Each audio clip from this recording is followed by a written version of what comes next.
I woke up inside a novel, cast as the abusive male lead, and it was the day I was supposed to sign the divorce papers. Just as I was about to put pen to paper, a few lines of text scrolled across my vision, like live comments on a video. Red alert! Prepare for the Grovel Fest redemption arc. Ha ha ha!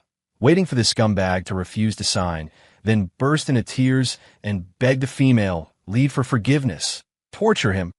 He won't sign. He's got to wake up now, right? Realize Olivia was framed by his supposed angel. Seeing those comments, I just smirked and decisively signed my name. I wasn't the actual male lead. Why the hell should I go through a chase her back through hell redemption arc? I transmigrated. I was now Ethan Vance, the cold, heartless, blind, obsessively possessive, and ultimately groveling scumbag CEO from that trashy, drama-filled novel, The President's Captive Bride. And right now, I was at the family court finalizing my divorce. Next to me sat a woman. Beautiful, but her face was ashen, paper white. Olivia Hayes, legally my wife, but not for much longer.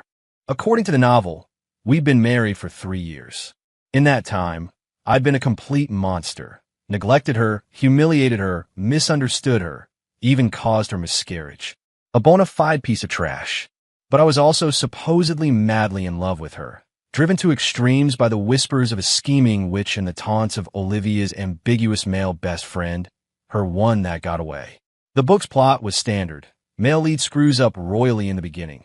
Female lead suffers endlessly. Then male lead has an epiphany and begins the long, painful crawl back to her, the infamous chase her back through hell arc. The original Ethan Vance ended up crippled, bankrupt, and nearly dead. And the result? Olivia still didn't forgive him. He went through hell and back for nothing. In a word, miserable. As I was mulling this over, more of those colorful, semi-transparent words floated before my eyes, slightly obscuring my view. Red alert! Prepare for the Grovel Fest redemption arc. Ethan, you dog, wake up. Look how much Olivia has sacrificed for you. If you sign, you're finished. $5 says he's about to rip up the divorce papers and roar. I don't agree. Classic scene. Live comments. I got it. Viewers from another world. They were watching a show, waiting to see me suffer, see me regret, see me walk that dead-end road of groveling for forgiveness. I looked at the words, and a corner of my mouth twitched up. Chase her back through hell. What's it got to do with me? I wasn't Ethan Vance. Why should I suffer that psycho's purgatory? Crippled, bankrupt, begging on my knees. Are you kidding me? Doesn't freedom sound a hell of a lot better? My survival instinct kicked in hard. Get out of this right now. The court clerk pushed the papers over, placing them in front of me and pointing to the signature line. Olivia wasn't looking at me. Her head was down, eyes fixed on the tabletop, still empty. She was signing her copy, her name written quickly, forcefully, as if escaping something. The pen was right by my hand. I picked it up. The live comments kept scrolling, thick and fast. His expression is so cold. Is he really going to sign? Impossible. He's faking, definitely faking. He's about to blow. Waiting for the iconic scene, screenshots and recordings ready. I didn't even glance at those noisy comments. I just grabbed the pen. The tip touched the paper smooth, and then I wrote Ethan Vance. Quick and steady, not a shred of hesitation. My wrist didn't even tremble. Finished. I put the pen down and pushed the papers to the clerk. Done, I said, my voice surprisingly light. The whole room was quiet, except for the hum of the air conditioning. The clerk looked a bit stunned, glancing from the papers to me, then to Olivia. Probably hadn't seen such an efficient divorce, especially from the notorious Mr. Vance, who was rumored to be so in love with his wife. Olivia had finished signing too. She lifted her head, those vacant eyes finally meeting mine. They weren't purely numb anymore. There was something else in them. Astonishment, disbelief. The viewer feed exploded. WTF? He signed? He actually signed? This isn't in the script. Director, what about ripping up the papers? What about the sudden awakening? Where's my Grovel Fest? Is this what I paid to see? Refund? The clerk processed the paperwork quickly, efficiently. 2 crimson-covered certificates were handed over, the divorce decrees. Done. I was emotionally liberated. I stood up, stretched. Olivia was still sitting, head down, staring at the certificate in her hand like it was a branding iron. I didn't look back at her as I walked away. My strides were long and quick. I wanted out of this place fast. The comments scrolled like mad. He just left? He really left? Didn't even look back. Where's my groveling? Where's my redemption arc? Did the writer take a dump instead of writing? Effin' Vance, you get back here, and kneel. Wait a sec, isn't he walking away a little too easily? Stepping out of the family court building, the sunlight was blinding. The city bustled around me. The air felt fresher.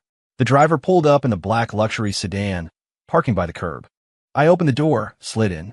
Leather seats, comfortable. Back to the office, sir? The driver asked. Yeah.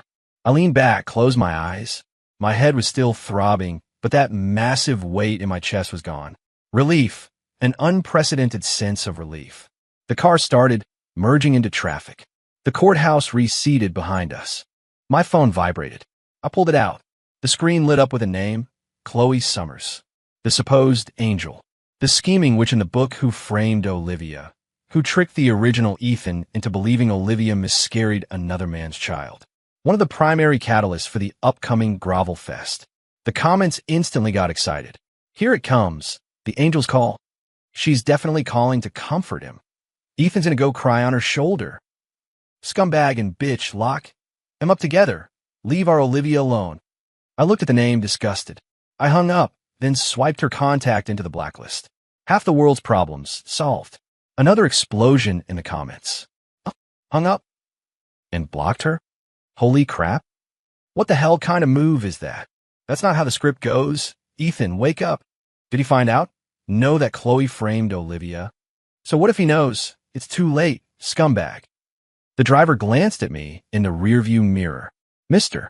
Vance, that was Miss Summers. Her name is not to be mentioned again. My voice was low but cold. The driver immediately shut up. Yes, Mr. Vance. The phone rang again. This time it was my assistant. I answered. Mr. Vance, have you completed the process? His voice was cautious, probing. Yes. Divorced, I said flatly. Does Miss Hayes require any compensation arrangements? Not a dime. As per the prenup. I cut him off. I remember the prenup. Olivia had signed it. She walked away with nothing. Because that Chloe creature had convinced the original Ethan that Olivia was pregnant with another man's child, leading him to force the miscarriage and then ensure she got nothing in the divorce. Her things. Have someone pack them and throw them out of the Vance residence. Don't send them to the wrong place. And get the keys back. A distinct choke on the other end. Understood, Mr. Vance. What about Mr. Vance Sr.? He's always been quite fond of Miss Hayes. Mr. Vance Sr., the original's father. In the book, he was decent to Olivia. Too bad his son was a turd. He later kicked the male lead out, cut him off without a penny. I'll handle him myself. Now, back to the office. Get all department heads in the main conference room in 1 hour. I want to see the latest financial reports and project statuses. All of them. The latest. If I don't see them in that conference room in 30 minutes, they can submit their resignations. Yes, Mr. Vance, right away. My assistant's voice snapped to attention. He hung up. The comments were flying a blur. This isn't a divorce. This is a scorched earth policy. Cold-blooded. So cold-blooded. Olivia's 3 years of youth fed to the dogs. Chloe Summers blacklisted. Olivia Hayes kicked to the curb. Back to work. What the hell possessed this Ethan Vance? Career mode activated? Time to make money.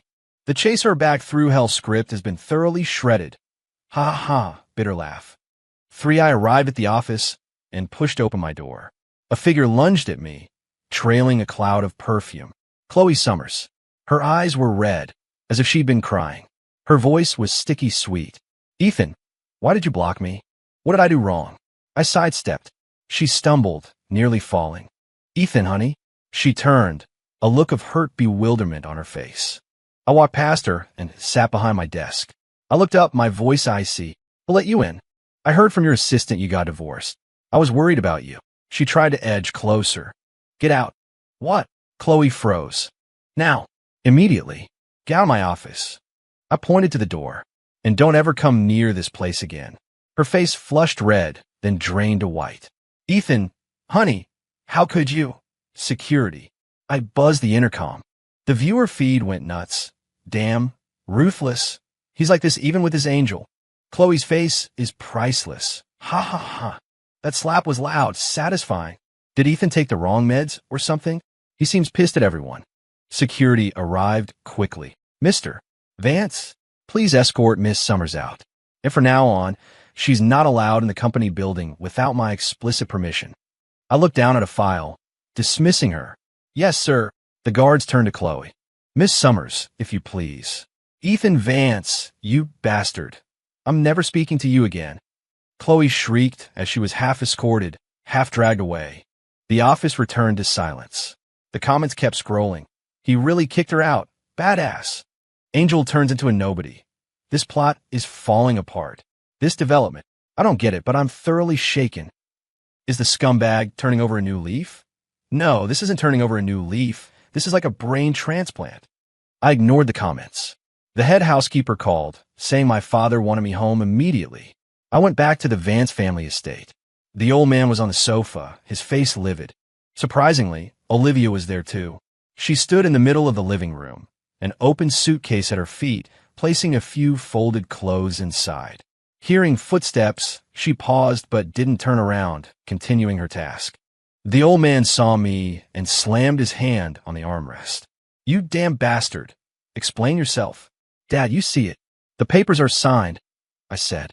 She'll leave once she's packed. Leave. The old man shot up, furious. Who said she's leaving? He strode over to Olivia and slammed the suitcase lid shut. Olivia, honey, stop that. If anyone's leaving, it's not you. Olivia's hand froze midair. The old man whirled on me, his finger practically in my face. The one who should get lost is you. Ethan Vance. I don't have a heartless, blind fool for a son. The comments exploded again. Whoa, the old man's a powerhouse. Ethan must be wetting his pants now, about to beg for mercy, right? Waiting for the scumbag to break down, crying and beg for forgiveness. The old man turned to comfort Olivia. Olivia, don't go. Ethan's really changed. I just got word. He's already blocked that Chloe woman and banned her from the company. Ethan still loves you. His chest heaved as he spoke, word by word. Olivia's eyes held a flicker of surprise, as if she couldn't comprehend I'd actually block my beloved Chloe for her. Seeing I wasn't speaking, the old man fumed. Ethan, I'm telling you right now, if you dare to actually divorce Olivia, you get the hell out of this house. The Vance family will have no heir like you. Olivia is so good. You don't cherish her. You torment her time and again. Without her, you're nothing. He stared at me, waiting for me to beg, to repent, to suddenly awaken, burst into tears, and kneel for forgiveness, just like in the novel. I looked at him. Then I glanced at Olivia. She was watching me too, lips pressed tightly together. The air was taut as a drawn bowstring. I nodded. My voice was calm. Okay. The old man froze. Olivia's eyes widened just a fraction. A fleeting, almost imperceptible, strange emotion flickered within them. More like utter shock, or perhaps a hint of probing curiosity. The viewer feed stuttered for a second, then erupted. What did he say? Okay. He just said okay. Wait. Hold on. Did he get the wrong script? The old man told him to get out of the house, and he said okay. He's crazy. Ethan Vance is definitely crazy. Olivia's expression. She didn't expect that either. HLY, holy, what kind of plot twist is this? He burned the Grovelfest script to ashes. He doesn't even want the family fortune. The old man's mouth hung open, speechless for a long moment. His face beat red. Olivia's gaze was pinned to my face. I didn't look at them again. I turned and went upstairs, to my room to pack my things. The taste of freedom, so damn refreshing. The comments were still scrolling frantically. He doesn't want the family fortune, the inheritance, just to get divorced. This scumbag, it's like he's reached a new level of scumbaggery, scummy with a backbone. Olivia, I prepped for 3 years of angsty, profound love, and this is what I get. The world is collapsing. I can't watch this show anymore. Just then, Olivia frowned and stepped in front of me. She said coolly, Ethan, I'm the one who should leave. But I still have to tell you, the baby I lost.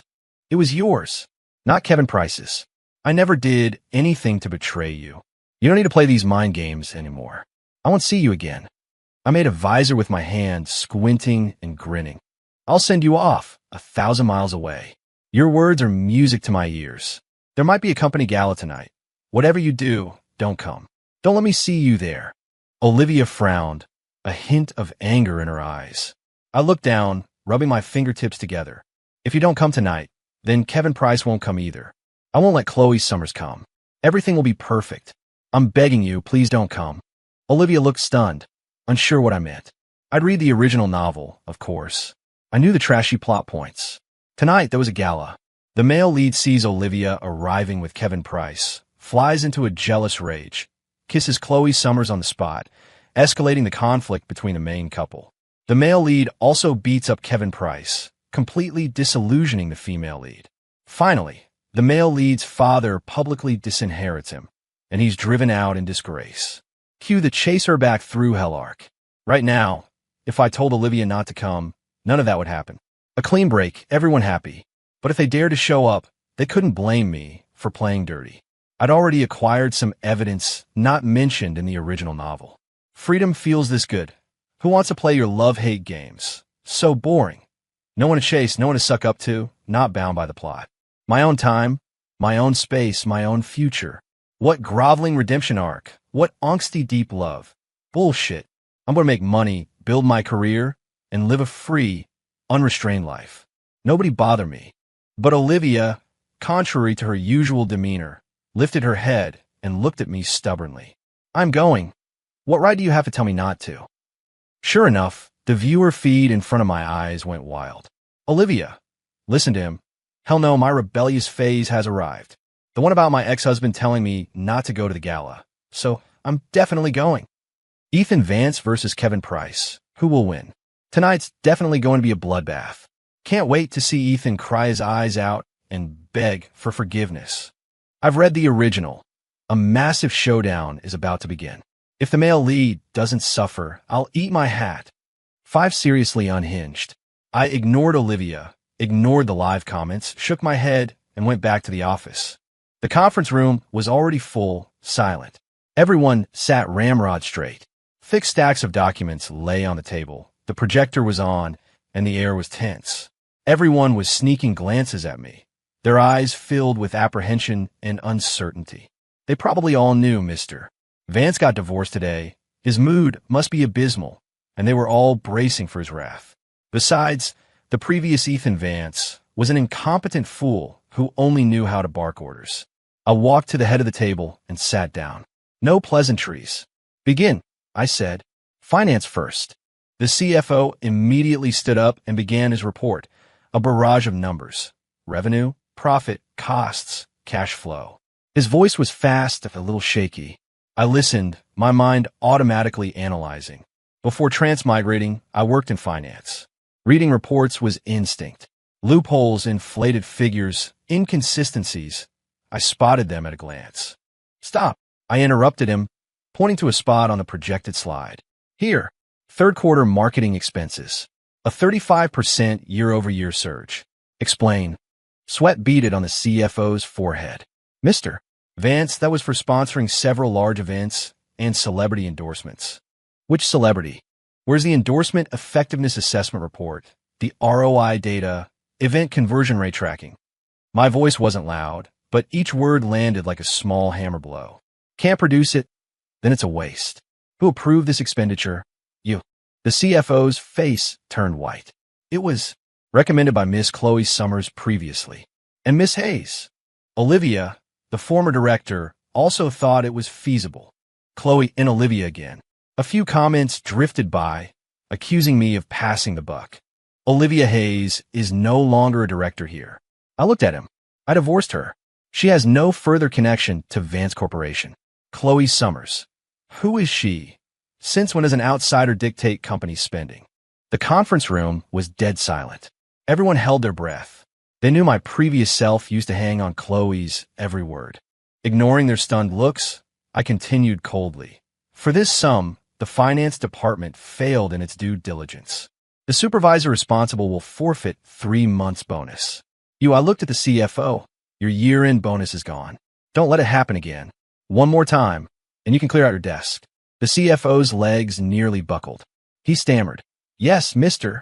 Vance, I'll investigate thoroughly and hold those responsible accountable. Continue. I turned to the next person. Project department. The progress on that West Side land development. Why is it 2 months behind schedule? The project manager scrambled to his feet, launching into explanations about demolition issues and approval processes.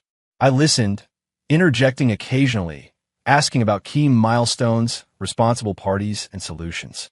Decisive, no wasted words.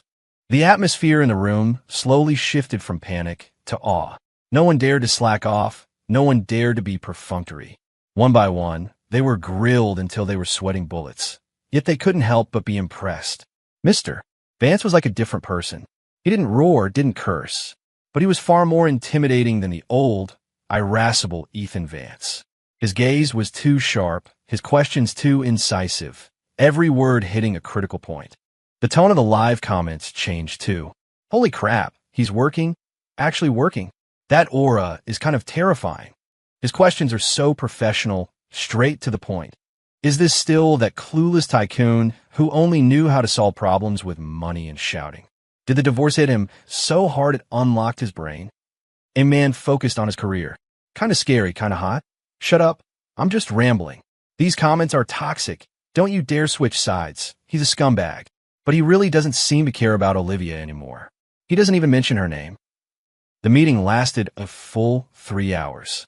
When it ended, everyone looked like they'd fought a hard battle, exhausted, but with something different in their eyes. No longer just fear, but a touch of respect. I stood up. Meeting adjourned.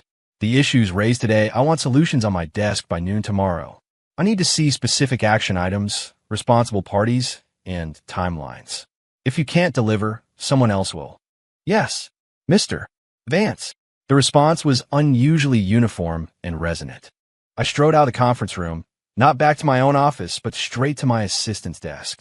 Give me a new apartment. Downtown, top-tier security, high privacy. I want to move in tonight. Anything useful from the Vance estate, pack it and send it over. Anything useless, toss it.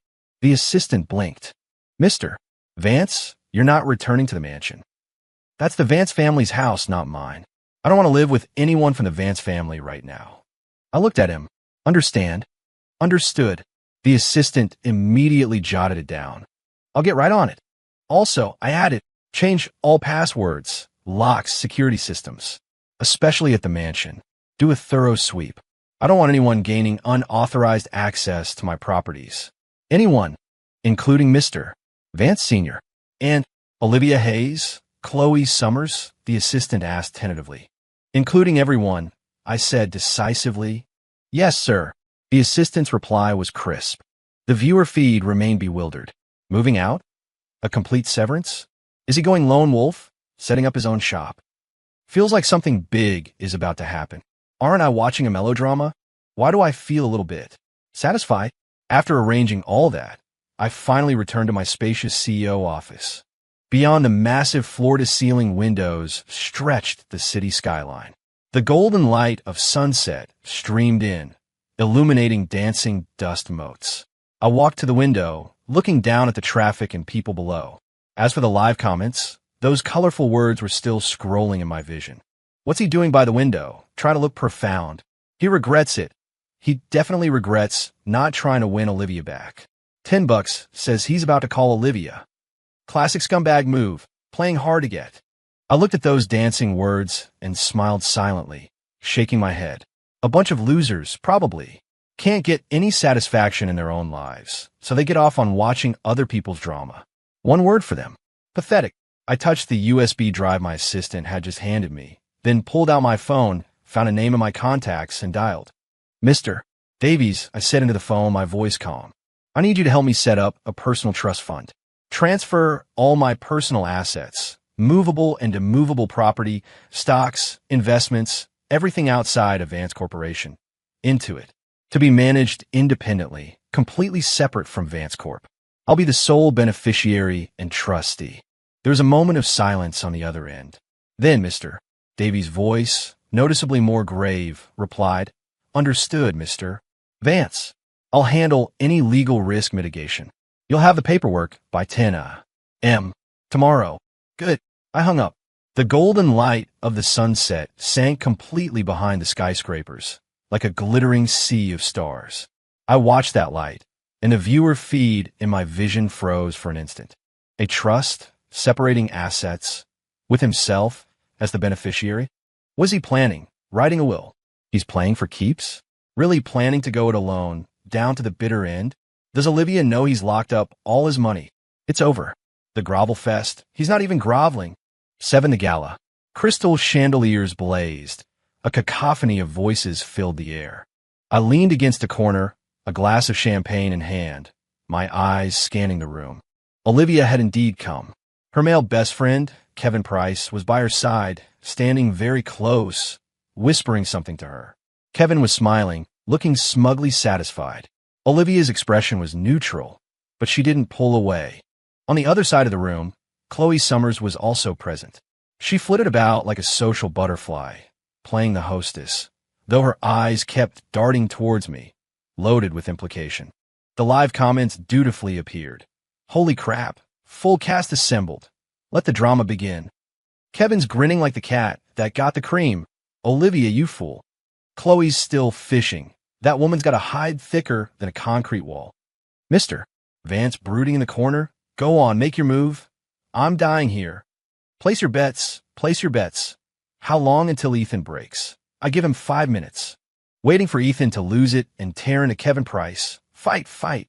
Kevin Price spotted me. His lips curled. He put an arm around Olivia's waist and steered her towards me. Olivia's body tensed. She tried to pull away, but Kevin didn't let go. They stopped in front of me. Kevin raised his glass, feigning sincerity. Mr. Vance, I hear congratulations are in order for a big decision today.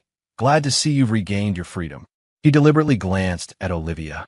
Olivia and I are happy for you two. Olivia said nothing, lips pressed together, watching me with a complex expression. The viewer feed exploded.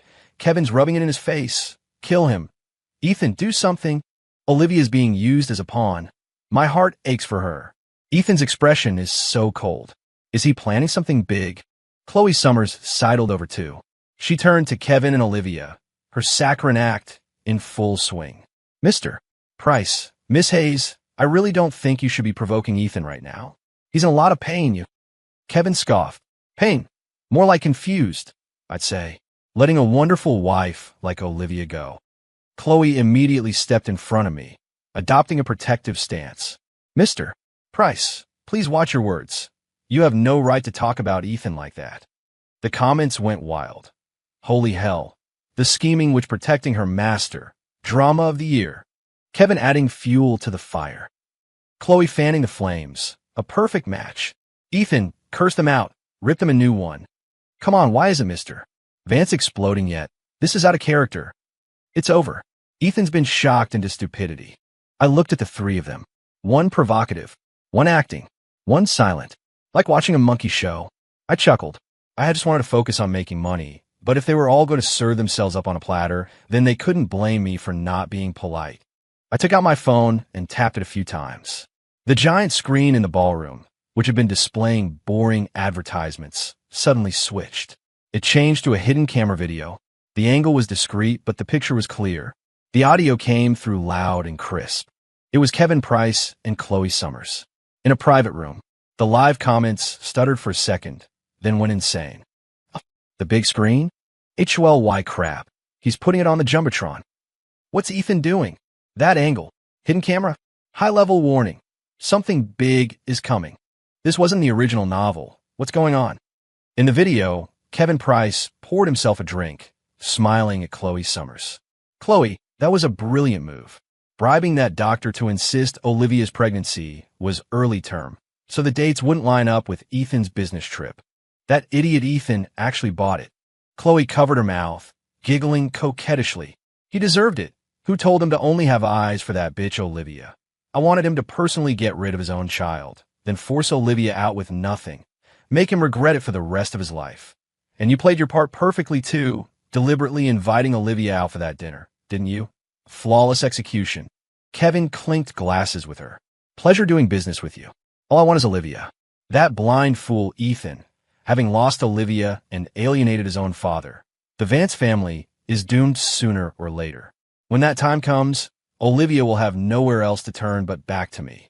Chloe's eyes glinted fiercely. Ethan Vance must be mine. He dares to reject me. Just wait until he's lost everything and comes crawling back, begging me. Then we'll see how I deal with him. As the video played, the entire ballroom fell silent. Everyone stared at the big screen, dumbfounded.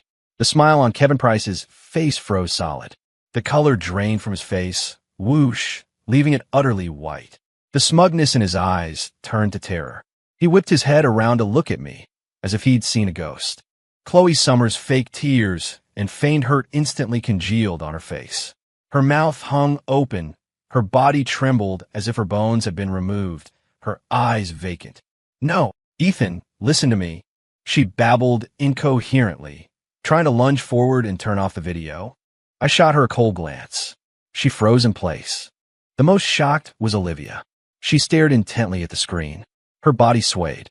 The wine glass in her hand slipped, clattering to the floor with a smash. It shattered into pieces. Red wine splashed on her white dress like blood. She didn't react.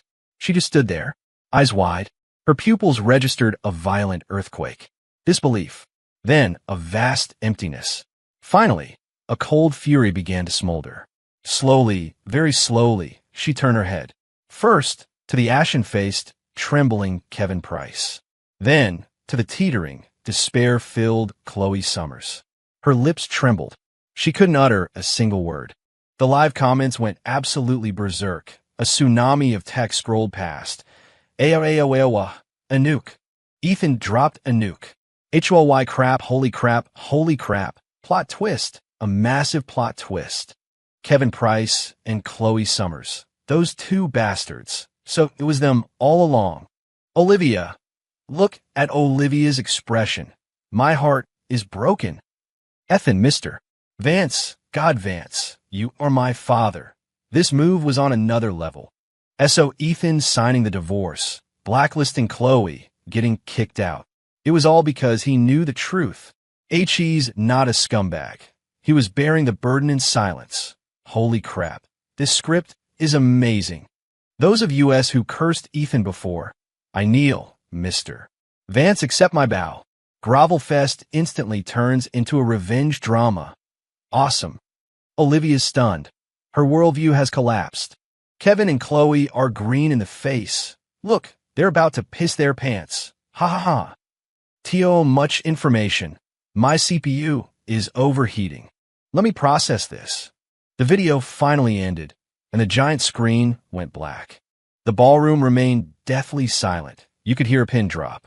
Everyone was choked by this colossal scandal, struggling to breathe. I put down my untouched champagne and looked at the stunned Olivia. Her face was whiter than paper. Her eyes were vacant and tormented, as if her soul had been ripped out. I spoke, my voice not loud, but in the dead silence of the hall, it was terrifyingly clear. See it clearly? These are the friends you trusted and the good man you almost married. I tugged at the corner of my mouth, my voice icy. The child was mine. You did nothing to wrong me. The ones who wronged you were them. I pointed to the deathly pale Kevin Price and Chloe Summers. And my gaze finally landed on Olivia's pallid face. And you, who told me nothing. You sacrificed for me, did so much for me, but you kept it all bottled up, creating your own internal drama. So melodramatic and sickening. You're guilty too. With that, I looked at no one else and turned. Amidst hundreds of shocked, probing, fearful gazes, amidst the explosive celebration of the live comments, I walked through the silent crowd, out of that opulent, yet nauseating ballroom. Outside, the night air was cool. I took a deep breath. Faintly, from behind me, came Kevin Price's broken roars and Chloe Summers' shrill wails, and Olivia's suppressed, shattered sobs. The taste of freedom, finally mixed with something else, called truth. The live comments continued their ecstatic, frenzied scrolling in my head. He went berserk. Mr. Vance went absolutely berserk tonight. From purgatory to godhood. All it took was one video. Now the pressure is on Olivia. What will she choose? Grovelfest script urgently revised. Mr. Vance, are you hiring any hangers-on? Kevin Price and Chloe Summers socially executed. Satisfying. Ethan, turn back. Olivia needs you. Screaming. 9.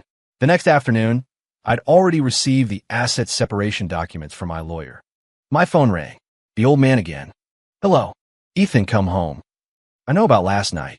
I've invited Olivia back. Whether you two can reconcile is up to you now. Get back here immediately. Explain things clearly. Apologize to her. You can still be a family. Comments drifted by. Yes, Mr. Vance SR is the best. Reconcile already. Olivia's softening. Go. For it, Ethan. Grovel fest over. Remarry. At City Hall. Home. My voice was flat. Which home? The Vance estate. Weren't you the one who personally kicked me out yesterday? Haven't you changed the name on the deed already? The other end went silent. Comment started up. Oof. Lethal comeback. Mr. Vance holds a grudge. JPG. The old man's been owned. The old man took a breath, trying to reason. That was said in anger. You're my son. Blood is thicker than water. Everything the Vance family has is rightfully yours. As long as you come back and treat Olivia well. I cut him off. Dad, you're hilarious. Yesterday, for someone you considered a good daughter-in-law, you pointed at your own son's nose, calling him heartless, blind, telling me to get out of this house, that the Vance family has no heir like me. I recited his words verbatim. Every word a stab to the heart, so powerful and resonant. What? A night passes. You find out your good daughter-in-law's miscarriage was orchestrated by villains. Your good son isn't so blind after all, and suddenly blood is thicker again. The family fortune is mine again. Your blood ties and family fortune have a pretty flexible switch, huh? Depend on your mood. A torrent of comments. Damn. Critical hit after critical hit. Is Mr. Vance's tongue laced with poison? Wonder if the old man's face hurts. Reverse gaslighting master. The old man's breathing grew heavy. He was clearly furious. You rebellious whelp. I'm your father. Yes, I admit it. Which makes you even more interesting. A father who, to protect an outsider daughter-in-law he's known for only a few years, unhesitatingly wants to sever paternal ties, kick his own son out of the house, without asking for reasons, without listening to explanations, believing only what he wants to believe. Your biased logic is quite touching. Now that the truth is out, you think a casual said in anger, blood is thicker than water, can just erase yesterday's drama? Dad, spilled water isn't so easily recovered. The moment you push me away with your own hands, I stop being a Vance. Whether you accept Olivia as your daughter or daughter-in-law, that's her business. Don't drag me into it. I'm doing just fine now. Comments, WHOA, logic monster. The old man is definitely in the wrong. Mr. Vance, rejecting emotional blackmail. This level of clarity, love it, love it. What about Olivia? Silence on the other end for a long time. I could hear the old man's heavy breathing. Then, someone else took the phone. It was Olivia. Her voice came through a bit hoarse, a bit dry. Ethan, can we talk? Alone. The viewer feed instantly hit a crescendo. Olivia made the first move. Ethan says, this is your chance. Reconciliation countdown. Grovel fest over. Remarriage at the courthouse. Let's go. I scoffed. The sound was clear, transmitted through the receiver. Talk about what? Talk about how pitiful you were, being deceived for 3 years. Talk about how remarkable it is that I've finally been vindicated. Talk about how we should now cherish each other and mend our broken mirror. Olivia, save it. Yesterday, at the family court, I signed the papers. So did you. My father kicked me out of the house. You tacitly allowed it. In your heart, I'm still that blind, heartless Ethan Vance who caused your child's death and tormented you for 3 years. You hate me, loathe me, want to escape me. That feeling isn't wrong, because for those 3 years, the person who abused you indeed bore the name Ethan Vance in this face. Although it wasn't me who did it, but I acknowledged the debt. So I signed. I got out of the Vance house. I paid the price I was supposed to pay. We're even. Now that the truth is out, you feel aggrieved, feel deceived, feel sorry for me. No need. The one you should feel sorry for is that foolish Ethan Vance from before, who truly loved you but was deceived, misled, and ultimately made a terrible mistake. Unfortunately, he's already been driven to his death by your collective actions.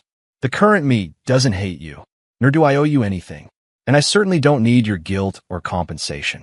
Like that old song goes, I'm sending you away 1,000 miles from yesterday. Your apology, I'm unworthy of it. So let's not talk. Ms. Ex-wife, I wish you, in the future, to stay far away from scumbags. Goodbye. Oh no, I mean, never see you again. After speaking, I didn't wait for a reaction, just hung up the phone. I also blocked my father's number. The world was quiet. The viewer feed completely imploded. Reconciliation failed. Mr. Vance with a triple rejection. He called Olivia Ms. Ex-wife. So formal. I acknowledged the debt. Damn, why is this a little heartbreaking? He's already been driven to his death by your collective actions. Holy crap, that's dark when you think about it. So Mr.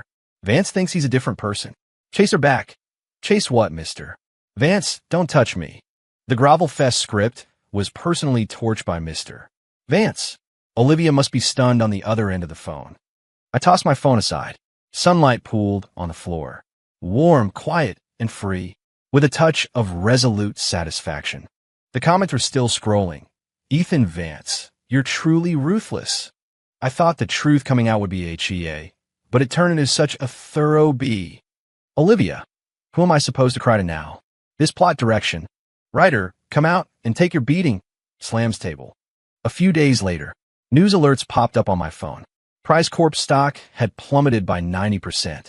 Their core projects were being systematically targeted by Vance Corporation, leading to a break in their capital chain. Kevin Price was under investigation for commercial fraud and embezzlement. Chloe Summers had a trove of private photos and recordings leaked, implicating her in blackmail, extortion, and trading sex for favors. The Summers family went bankrupt, creditors hounding their door. Chloe Summers was diagnosed with a nervous breakdown and committed to a sanatorium. Comments drifted by Mr. Vance Sr. Strikes. Swift and decisive. Olivia with a follow-up attack. Precise and ruthless. Kevin Price, suicide watch activated. Chloe the green tea is thoroughly finished. Revenge drama mode on. Where's Mr. Vance? Come watch the show. A knock on my apartment door. I opened it to find Olivia standing outside. Her face was still a bit pale, but her eyes were different. No longer vacant or at a loss. There was something else. Fatigue, composure, and a hint of something indefinable. She wore no makeup, dressed simply. Can we talk? She asked. Not about getting back together. I stepped aside to let her in. Comment started, Olivia's here. Not about reconciling. Then what? Mr. Vance actually let her in? Is there a chance? The atmosphere feels off. She didn't sit, just stood in the middle of my living room, looking at me. Kevin Price is finished. Chloe Summers too. Dad, Mr. Vance Sr. made the move. I provided the ammunition. I poured myself a glass of water and drank it. All the evidence has been verified, she continued. The miscarriage back then. Chloe Summers bribed the doctor and a maid, forged the prenatal report and call logs.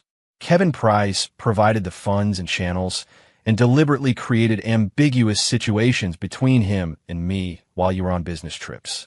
I put down my water glass. She paused, seemingly choosing her words carefully, looking at me with a complex gaze. Both of us were fools, kept in the dark, tormenting each other for 3 years. She gave a bitter, mirthless smile, like two puppets on strings, played by them, hating the wrong person and loving in the wrong way. Comments, Olivia's seen the light. Sobbing, my heart aches for these two fools. Hug her, Ethan. Now that the truth is out, it's time to reconcile. I looked at her. So, I asked. So, she seemed unprepared for my reaction. So, Olivia. I cut her off. Fools is what you said, not me. She froze. You think we were fools, deceived, pitiful, wronged, and now that we're vindicated, we should cry on each other's shoulders, or at least bury the hatchet. I took a step closer. She instinctively took half a step back. Stop being melodramatic, I said, my tone flat. For the past 3 years, the pain was real, the harm was real, the miscarriage was real, signing the divorce papers was real. Your hatred for me, your desire to escape me, that was real. Me signing and getting out was also real. Now that the truth is out, can what happened in those 3 years be erased? Can that pain and harm be deleted with a single click? No, they're still there, like a scar, reminding us how stupid we were, how easily manipulated, how much of a failure. Comments, damn, so cold. But it kind of makes sense. Mr.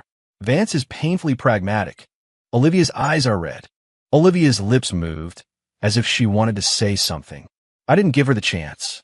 You said we clearly loved each other? I looked at her, my gaze calm and unwavering. Olivia, are you sure? 3 years ago, that blind, heartless Ethan Vance, who only knew how to express his possessiveness through harm. He loved you in a twisted way, a stupid way, a way that harmed himself and others. And you? The Olivia who was hurt, deceived, filled with resentment, only wanting to escape. Are you sure you still love him then? No, you hated him to the bone. Now, that Ethan Vance is dead, driven to his death by you all and by himself. The person standing before you is not him. I don't hate you, but I can't say I love you either. Towards you, there's only a shred of moral responsibility that comes with the identity of ex-wife. Or perhaps the final obligation to clean up the mess left by that idiot Ethan Vance. Obligation fulfilled, slate wiped clean. As for you, I looked at her somewhat pale face. Stop talking about love. That stuff is too intangible. And stop dwelling over who was foolish or who owed whom in the past. It's meaningless. Look forward. Live your life well. The status of Vance Corporation's daughter-in-law is enough for you to live very well. Don't make love the entirety of your life. That stuff. Sometimes it's less substantial than a hot meal. Comments exploded. Philosophical master, Ethan Online. Love isn't as good as a bowl of rice. Olivia, who am I? Where am I? What did I come here for? This direction. Has he gone completely zen? Chase her back? Chase what? Mr. Vance, I've already renounced worldly desires. Olivia's been talked into a stupor. Olivia stood there, stunned. The complex emotions in her eyes were completely replaced by blankness. She looked at me, like she was looking at a stranger. After a long time, she asked very softly then, "What do you want now?" I smiled faintly. I want to be left alone, 3 meals a day, peace and quiet, freedom, and to be far away from troublesome people and things like you all. The farther, the better. Comments. Ultimate goal. Lie flat. Do nothing, chill, Mr. Vance. Don't love me, it won't work out. Olivia completely out of the picture. The Grovel Fest script has been burned into holy relics. Olivia said no more. She looked at me for a long time. Her eyes held shock, confusion, residual pain, and a hint of complete release. Finally, she nodded, said nothing, turned, opened the door, and left. Clean and decisive. Comments. Olivia gave up. Well, maybe it's for the best. Live and let live. Mr. Vance, thank God she finally left. This ending, so unexpectedly refreshing. How the male lead of a melodrama cultivated the path of indifference. Time passed quickly. A year, then 2. I was doing well, very well. When I separated my assets from the Vance family, the old man, in the end, didn't have the heart to be completely ruthless. The amount of money I took wasn't small, enough for me to play around with. I didn't go back to Vance Corporation. I used that money for investments. Luck was decent. My judgment wasn't bad either. A few projects down the line, the money rolled in, doubled, then doubled again. Now, money wasn't an issue. Time was free. Mood was excellent. No more agonizing over love. Certainly not trapped by emotions. The world was simple. Goals were clear. Make money, enjoy life. Whatever felt good. Traveling, diving, skiing, or just lying on my balcony, soaking up the sun, reading a book, sleeping in. No one to bother me. No one to annoy me. Peace. But occasionally, at unavoidable events, like industry summits, charity galas, I would run into Olivia. She held a significant position at Vance Corporation now, personally groomed by the old man. Decisive, strong-willed. No longer that pale-faced, vacant-eyed woman from before. Now, she was radiant, her presence powerful. The first time we met at a gala, across the crowd, she saw me. She nodded, I nodded back. We passed each other without a word. The second time, at a cocktail party, she walked over, holding a wine glass. Long time no see, she said. I raised my glass. Heard you're doing well, she said, her tone casual, like discussing the weather. Can't complain, not starving. We clinked glasses and went our separate ways. The third time, the fourth, we bumped into each other more often, sometimes exchanging a few words. Business, the market, trivial matters, nothing deep. Like old acquaintances or familiar strangers. Comments occasionally drifted by. Mr. Vance is getting more handsome. A free man shines. Olivia has transformed too. Queen vibes. These two together, their aura matches so well. Such a pity. What's pitiful? Isn't it good that they're both doing well on their own? No one mentioned the past. No one mentioned love. No one mentioned reconciliation. A tacit agreement to turn the page. Completely turned. Another gala. Ambient lighting, soothing music, a hubbub of voices. I leaned against the bar, spacing out, watching the crowd. Olivia walked over, no drink in her hand. Care to chat? She asked. Sure, I said. We went out to the terrace. The night breeze was cool and refreshing. She leaned against the railing, turning her head to look at me. She watched me for a long time, her eyes somewhat complex. Searching, rueful, finally a small smile bloomed. Ethan, she began. The you now, she paused, seeming to search for the right words, is truly charming. She finished speaking and looked at me, her gaze open, no ambiguity, no probing, like stating an objective fact. I raised an eyebrow, a little surprised. Is that so? I smiled. Bought with money. No. She shook her head, very seriously. It's that. Vibe. What vibe? The vibe of not caring. She looked at the distant city lights. Not caring about anything, not bound by anything. Free, clear-headed, knowing what you want and what you don't. She turned back to me. That vibe. It's very attractive. Before, she added, her tone flat. You didn't have it. Before. I corked my lips. That idiot before. All he had was caring too much and being a mess. She didn't refute it, tacitly agreeing. So, I took a sip of the remaining soda water in my glass. Now is better. Yes, it's much better. She said nothing more. I didn't ask either, not how she was, how the old man was, or how Vance Corporation was doing. No need. Each doing well on their own was the best. We stood for a while, the night breeze turning a bit chilly. Heading back in, I asked. Okay, she said. We walked back into the ballroom, one after the other, merging into the lights and noise, like two streams that briefly converged, then peacefully diverged, flowing towards our own distant horizons. A few final lines scrolled across the viewer feed. And, scene, that's a wrap. Mr. Vance is living his best life, like the hero of a power fantasy. Olivia is thriving on her own. All hail the queen. This ending, unexpected, but perfectly logical. The grovel fest turned into a luxury resort. Mr. Vance is a legend. Long live freedom. Goodbye, Ethan. Goodbye, Olivia. Goodbye, stupid plot. Life went on. The sun was bright. The wind was free. I was driving, cruising along the coastal highway. No destination in mind, just moving forward. Window down, the salty sea breeze rushed in. It felt good on my face. The radio played an old song. I hummed along off-key. My mood was like the sky above. Open, bright, cloudless, utterly clear. Life was good. Damn good. The end.